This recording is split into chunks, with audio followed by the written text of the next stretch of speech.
네, 우리 오늘 말씀 우리 한 절 읽으니까요. 좀 보도록 하겠습니다. 우리 출애굽기 26장 우리 1절 이 한 절 말씀인데요. 좀 같이 읽도록 하겠습니다. 다 같이 읽겠습니다. 시작.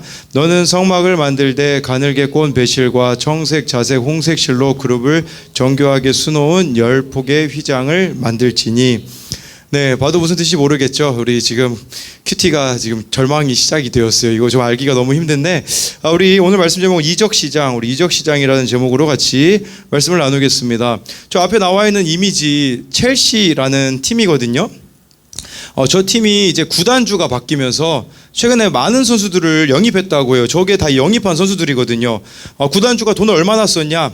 4천억을 썼다고 하더라고요. 그러니까 다 저 사람들 몸값이 4천억인 거예요. 그래서 첼시가 뭐 이제 좀 변화하려고 하고 있다라고 이렇게 이야기를 하더라고요. 이 이적 시장이라는 말은 주로 우리가 뭐 축구 선수나 운동 선수들에게 이렇게 쓸 때 이렇게 몸값을 이렇게 주고 팔 때 그 이적 시장이라고 이야기를 하죠. 축구 선수 중에서는 누가 제일 몸값이 높은가 제가 찾아봤거든요. 보니까 은바페라는 선수가요.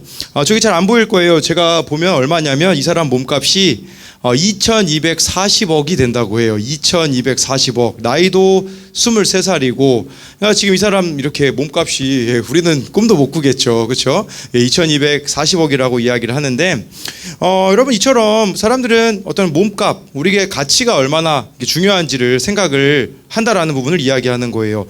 제일 비싼 바이올린이 저거래요. 스트라디우스, 발음도 힘들어요. 스트라디바리우스라고 해서.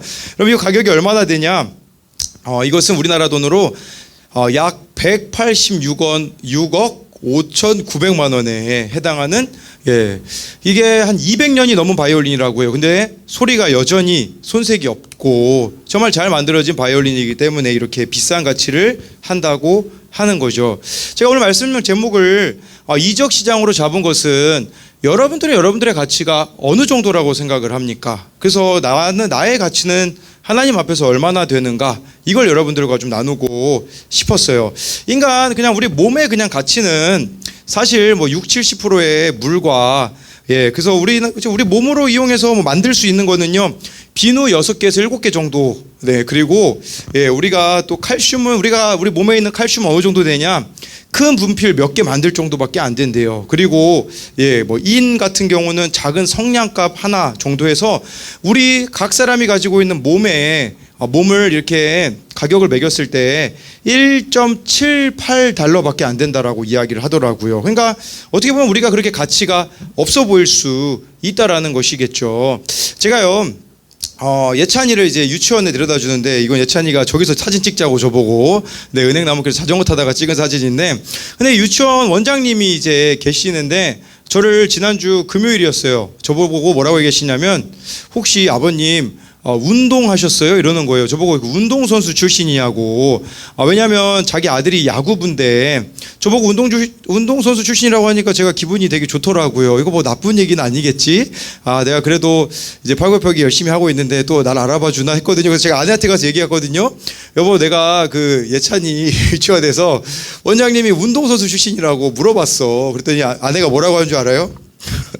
까매서 그런가 봐. 이제 이렇게 한마디로 저를 이렇게 죽였어요. 그러니까 우리가 되게 사람들이 나를 어떻게 보느냐 너무 많이 신경을 쓴다라는 거죠. 여러분, 이처럼 우리가 보여지는 모습을 너무 신경 쓰는 것 같아요. 그러다 보니까 내가 뭔가 돈이라도 더 많이 가지고 있어야 될 것 같고, 내가 뭔가 더 성공해야 될 것 같고, 공부라도 더 잘해야 될 것 같고, 뭔가를 하지 않으면 안 될 것 같다라는 마음이 들 수가 있다라는 것이겠죠. 그리고 남들이 나를 알아봐 줘야 내가 가치 있는 사람이라고 생각을 하는 거예요. 그래서 여러분들이 인스타들을 다들 하시잖아요. 그렇죠? 스토리 올리면 몇 명이 받는가, 뭐 이런 거 우리가 남들이 나를 어떻게 보느냐, 거기에 큰 가치를 두고 살아간다라는 거겠죠. 요즘 우리가 보고 있는 이 출애굽기는요, 이스라엘 백성이 이제 애굽에서 나와서, 이집트에서 나와서 광야 생활을 40년 동안 합니다.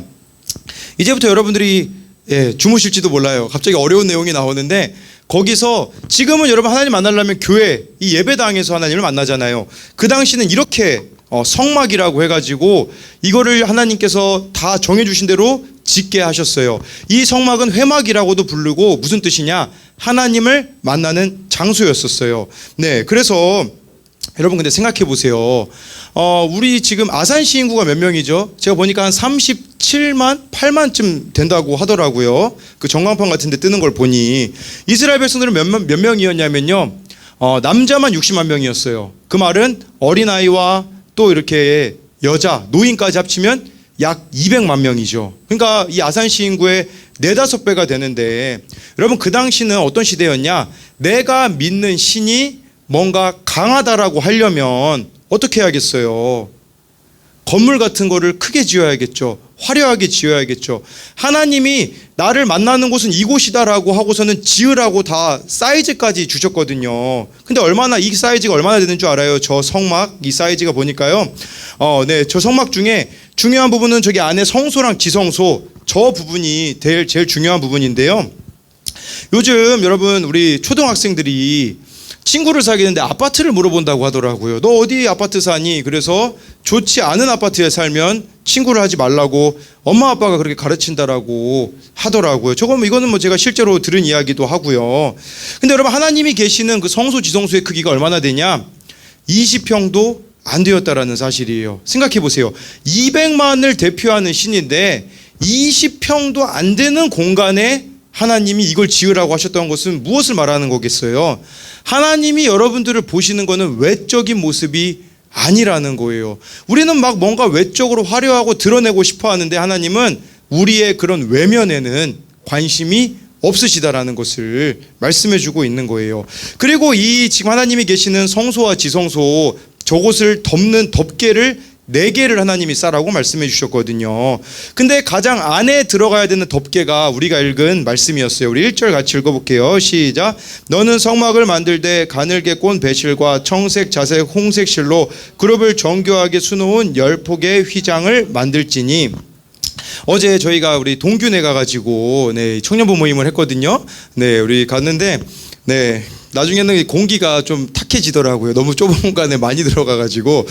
동규 방이 카페 같아요. 지금 보듯이. 동규네 집 여러분 너무 힘들면 한 번씩 방문해 주시면 거기에 봉구도 볼 수 있고요. 또 봉구형 진규도 볼 수 있습니다. 그래서 여기 갔는데 우리 동규 어머니 제가 참 우리 다 가가지고 감탄했거든요. 와 집이 너무 동규 방이 깨끗하네요. 그랬더니 우리 동규 어머니가 하셨던 말씀. 보여지는 곳만 그래요. 이렇게 이야기를 하더라고요. 그러니까 집만 깨끗하지 동교는 그렇지 않을 수 있다. 이런 이야기를 하시더라고요. 저도 그래요. 여기 앞에서 여러분들 앞에 설 때는 최대한 깨끗한 모습으로 서려고 하고 정장도 입고 그러는데 사실 부목사실 가보잖아요.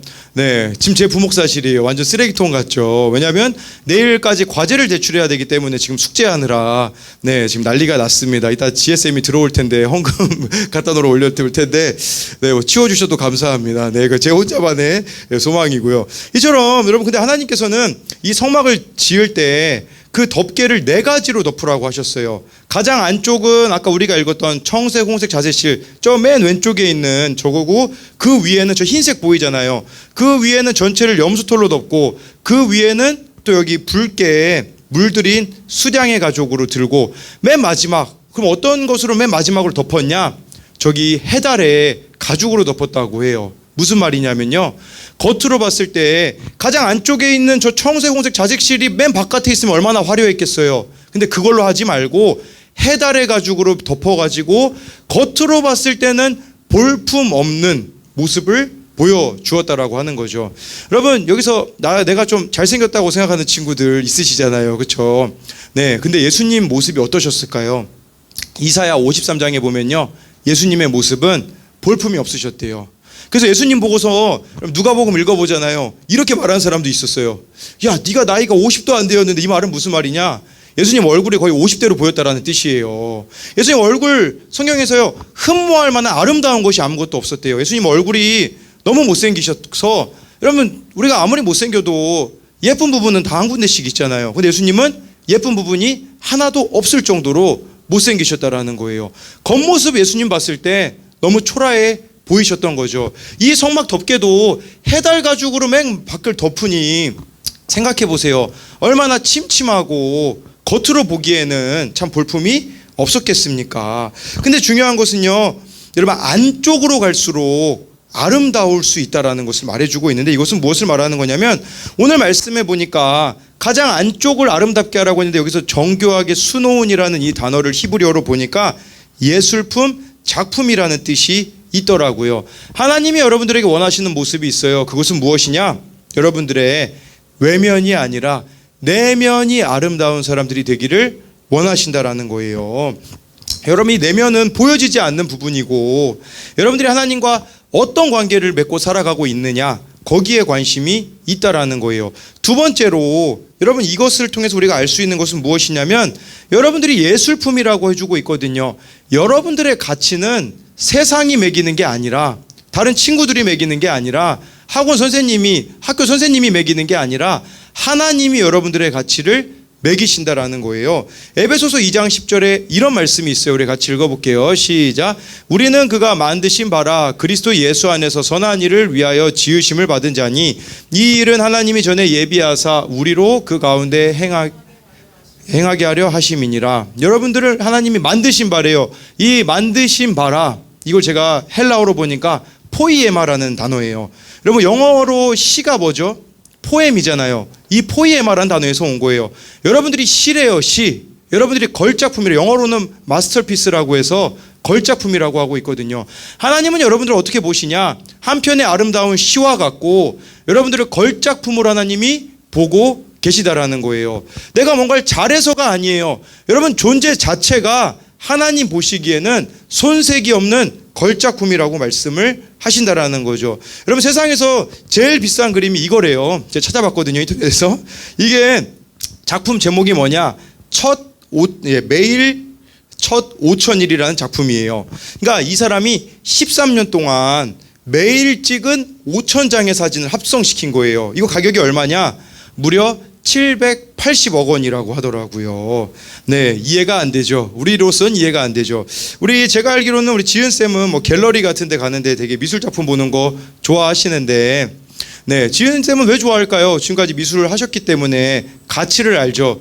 저는 어떨까요? 그런데 갤러리 가면 네, 바로 나오겠죠. 튀어나오겠죠. 왜냐? 저는 가치를 모르기 때문이에요. 여러분들이 예술품, 걸작품이라는 것은 사람들이 보기에는 그렇지 않을 수 있어요. 그러나 하나님이 보시기에는 가장 되게 아름다운 걸작품이라는 거겠죠. 그러니까 여러분들의 가치, 하나님이 나를 어떻게 값을 매겨주시느냐, 거기에 우리가 관심을 가져야 한다라는 거예요. 그래서 이 성막의 가장 안이 아름다웠다라는 것은 여러분들이 하나님과 깊은 교제를 나눌 때에 이 하나님의 아름다움을 알게 되어질 것이고, 하나님을 알아가게 되어지면 어떤 일이 벌어지는 줄 아십니까? 하나님을 알게 되면요, 내가 얼마나 소중한지 알게 되어져요. 하나님을 모르는 사람들은요, 내가 하찮다라고 여길 수밖에 없다라는 것이겠죠.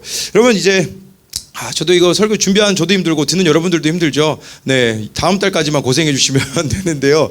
그 다음에 보니까 이 성막에서 가장 깊은 곳은 1년에 딱 한 번 들어갈 수 있는 장소가 있었어요. 저기 지성소라고 쓰여 있는 곳이 있잖아요. 1년에 한 번 딱 대제사장만 혼자 들어갈 수가 있었거든요. 근데요, 여러분, 저기에 뭐가 있었을까요? 저 안에 언약궤라는 게 있었어요. 이 언약궤 이 상자 안에 뭐가 들어있었냐? 3가지가 들어있었다고 해요. 히브리서 9장 4절이거든요. 같이 읽어볼게요. 시작. 금양로와 사면을 금으로 싼 언약궤가 있고 그 안에 만나를 담은 금항아리와 아론의 쌍난 지팡이와 언약의 돌판들이 있고, 네, 여러분, 여기 3가지가 들어있대요. 한 가지는 뭐냐면 여기 나와 있듯이 만나를 담은 금항아리, 2 돌판, 아론의 쌍난 지팡이, 이 3가지인데 이 3가지의 공통점이 무엇일까요? 맞히시는 분에게는 제가 이번 주에 카톡으로 선물을 보내드리도록 하겠습니다. 이 3가지의 공통점 뭐가 있을까요? 네, 다들 정지화면이 됐는데 역시 모를 줄 알았어요. 이 3가지는 셋 다 공통점은 뭐냐? 하나님을 원망하고 불평한 과거 이력이 있는 그런 물건들이에요. 첫 번째로 보면요, 만나 담은 그 금항아리. 이스라엘 백성들이 광야에 가니까 먹을 게 없어요. 하나님이 만나와 메추라기를 내려주셨거든요. 근데 이스라엘 백성들이 뭐라고 했는 줄 알아요? 나중에 가다가, 여러분, 우리 여자분들 마라탕 좋아하시죠? 그렇죠?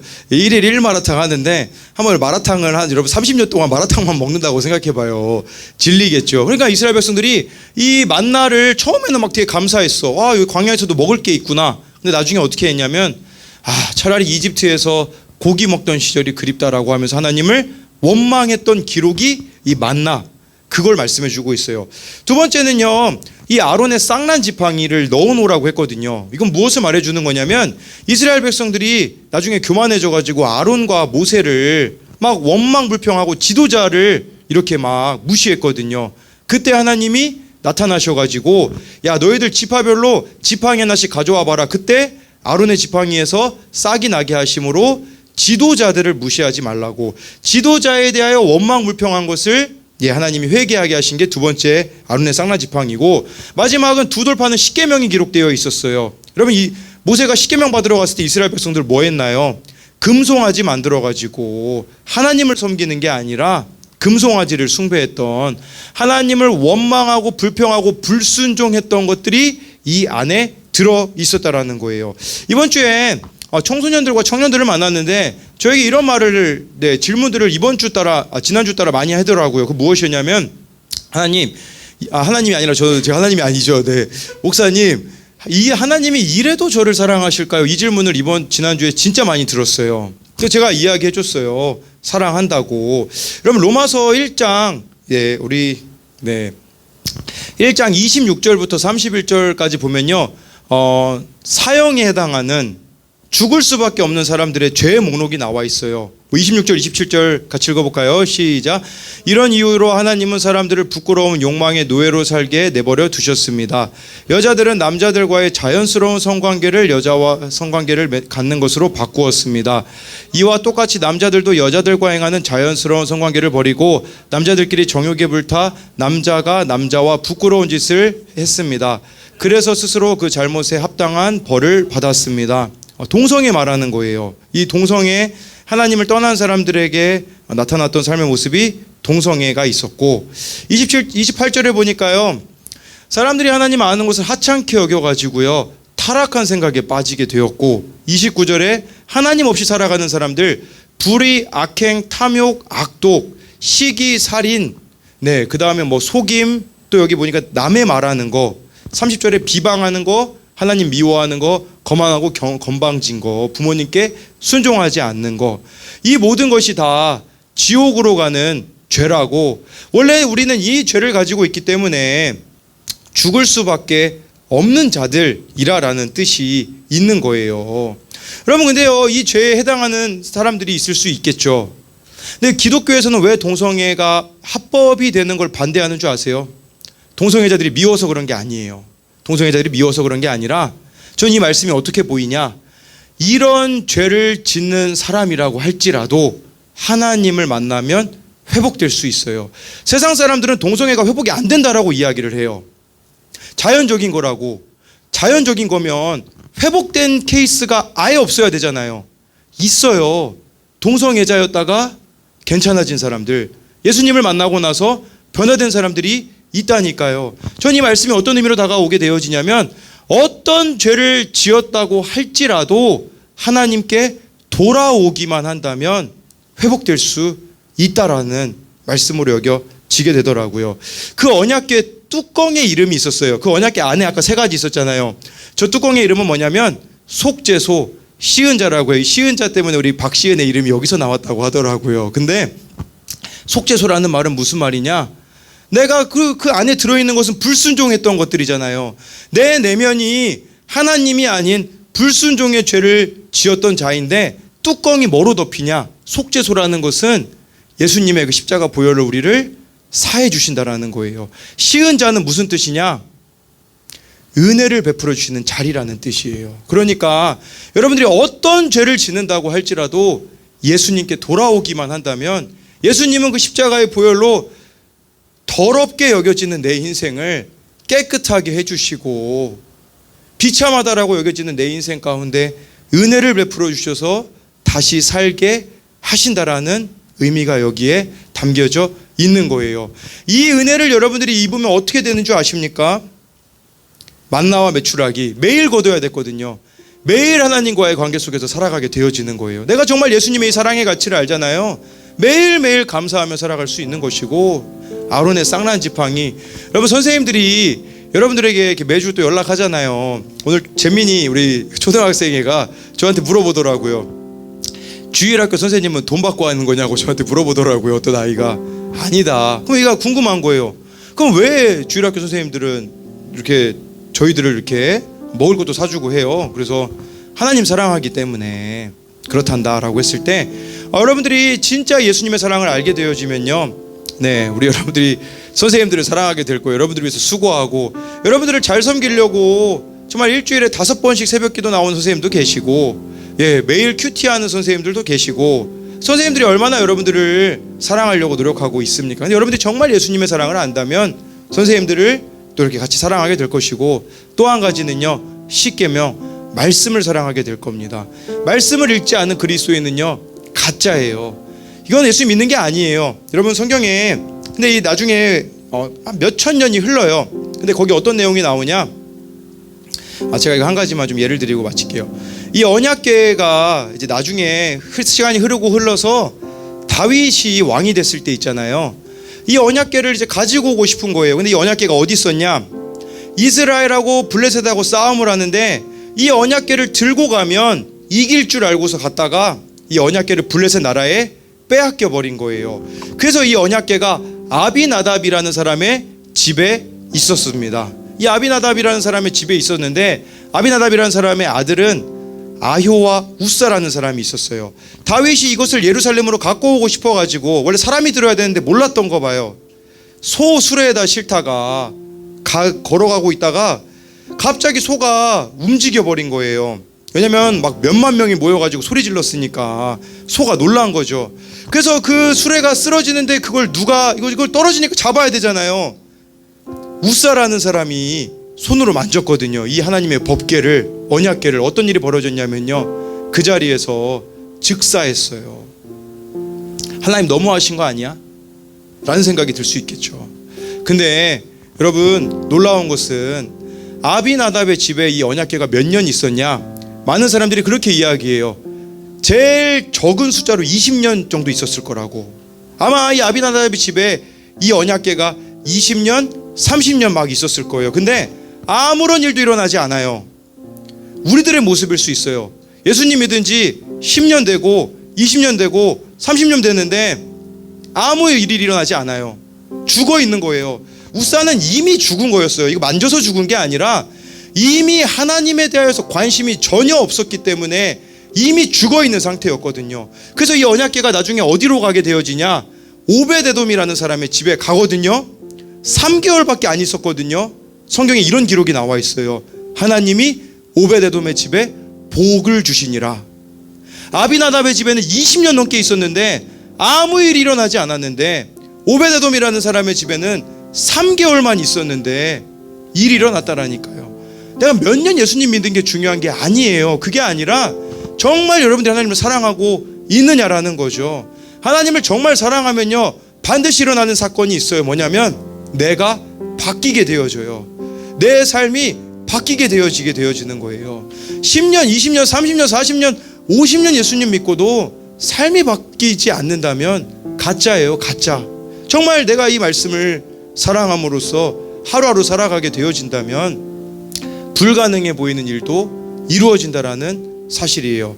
저는요 두려움이 있어요. 저 어른들을 무서워하는 사람이거든요. 여러분들은 두렵지가 않아요. 근데 이제 12월 달부터 부모 기도회를 하려고 하거든요. 여러분들 부모님들하고 모여서 말씀 나누고 양육하고, 제가 나이를 계산해 봤거든요. 아까 예배 전에 생각해 보세요. 저는 제가 태어나는 것도 여기 계시는 어른분들이 다 봤거든요. 제가 어린 시절부터 봤고, 나이 차이가 얼마 정도 되냐? 안수 지사님하고 제 나이를 계산해 보니까 거의 진교하고 한결이 나이 차이쯤 돼요. 여러분 생각해 보세요. 한결이가 성경 공부한다고, 어른들 말씀 가르친다고, 모은다고 해보세요. 두렵죠. 제가 한결이 입장이잖아요. 지금 너무 두려운 거예요. 12월 달에 말씀 가르치라는 마음을 주셨는데, 하나님 저 두려워서 못하겠어요. 그렇게 하나님 앞에 기도하자 하나님께서 그런 마음을 주시더라고요. 무슨 마음을 주셨냐? 내가 너와 함께하고 있는데 왜 두려워하니? 라고 이야기를 해주시면서 저에게 이번 주에, 지난주에 주셨던 한 가지 사건이 무엇이었냐면, 제가 거의 한 3, 4년 됐나요? 3, 4년 동안 매주 이렇게 지금 신방을 가고 계시는, 교회 못 나오고 계시는 연세가 좀 있으신 권사님이 있어요. 근데 그 권사님하고 찬양도 하고 이야기도 듣고, 네, 이제 권사님 이야기를 제가 다 레퍼토리를 알아서 다음에 무슨 이야기가 나올지도 다 아는 사이가 되었는데, 근데 우리 권사님이 저한테 가기 전에 그런 이야기를 해주시더라고요. 제가요, 동네 사람들은 다 우리 집 못 들어오게 해요. 왜냐면 제가 신경이 되게 예민하기 때문에 다른 이웃이 제 집에 오면 되게 불편하거든요 라고 이야기를 하면서, 근데 그 권사님이 저한테 그렇게 얘기를 하시더라고요.